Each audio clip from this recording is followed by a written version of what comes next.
Okay, hello, you're welcome to No Physics Now.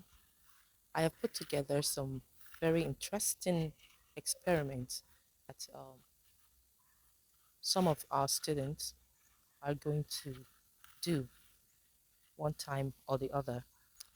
And this is just to let you know um, how interesting we learning here is going to be. So, as soon as you are able to show that you are interested in joining and learning with me, um, I'm going to put you through, many of these experiments. So this is a message to the parents because the parents are actually the ones that would give, the permission for their kids and their children to be part of our learning process here. So it's important for parents to know that we are here and we mean business. And the business is just learning business, learning physics business. So here you can see the Bunsen burner, you can see the tripod stand, you can see the beaker, you can see a body that is submerged in water and it's been heated. So this experiment is one of the experiments under the topic heat. Here we are trying to find the specific heat capacity of a body using the method of mixture. So you're going to see that we have different types of methods that we use to find the specific heat capacity of the body. So here is not the platform where we're going to discuss and we're going to be learning, but right here is just for you to see some of the things that we are going to learn. So that is exactly what we are going to be doing here. So very interesting topic, specific heat capacity, very interesting topic. And then that brings us to the next experiment. This experiment, um, it's an experiment that has to do with the making of a circuit. So the students are asked to make a circuit with some um, tools, and they're supposed to put it together and make everything work.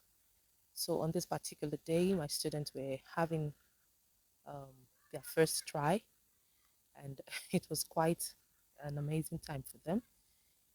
As they were so excited. When they saw the ammeter moving, I could tell you, I could vividly hear, how excited they became. And so here they are, trying their best to make everything work out. And that's me, that's my hand, and trying to check out what it is that was their problem. So this is what we're going to be doing. It's exactly what we're going to be doing. Once you show that you're interested, just get to my DM and just comment with interested. And then I will give you details of how our classes would would comment, when it will comment, and going to take the classes. So this is the third experiment that I just want to show you under No Physics Now. So this experiment is to verify the second law of refraction.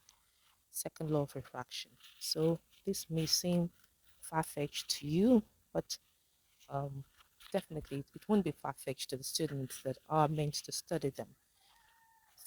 So the students, they already know the law, they know the laws of refraction, and so they are in the lab with me verifying if the second law of refraction is actually true.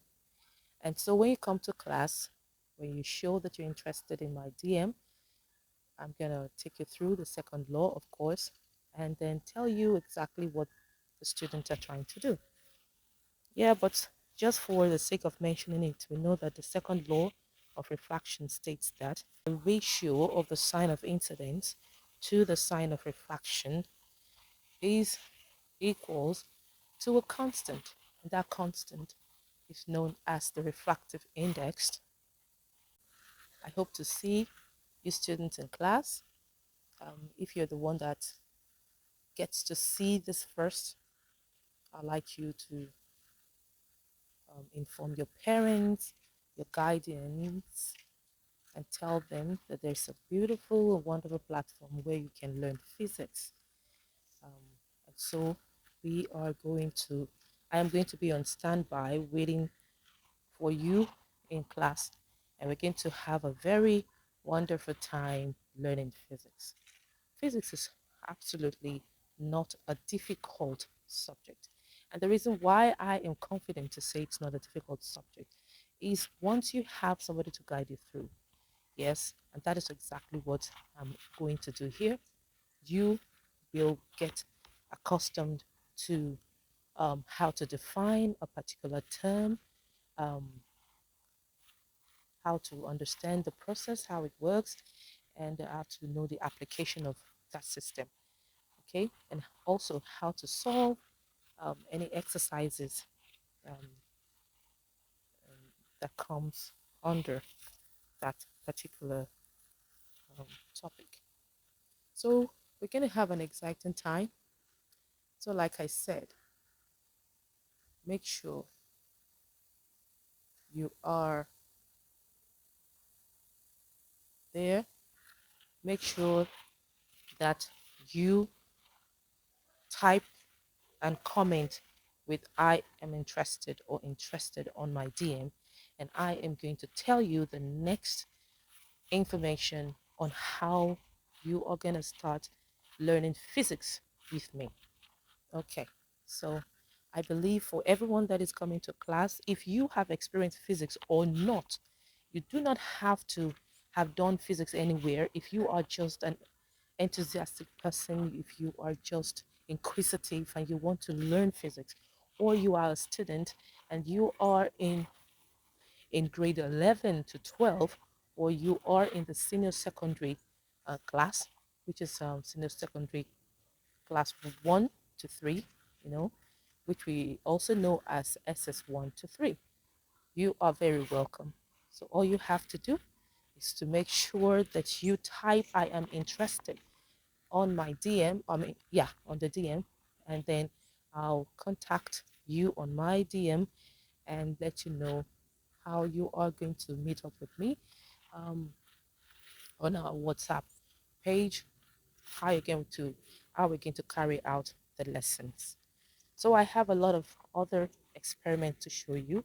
So I hope that you're going to check for my next video to see some other very, very interesting experiments that I have saved up for you. So in my next experiment, I'm going to talk about how the potentiometer is being used, and you're going to see one. You're going to see how they are connected. You're going to see the formulas. Um, you're going to see a lot of, of how it works. So it is not something that is very, very hard. It is very, just like I said, once you have someone that is teaching you, someone that is taking you through, it is definitely going to be simpler than it has always been. So this is a wonderful way of just letting you know that our class is going to be filled with fun, physics, and learning. Okay, so thank you. See you on my DM.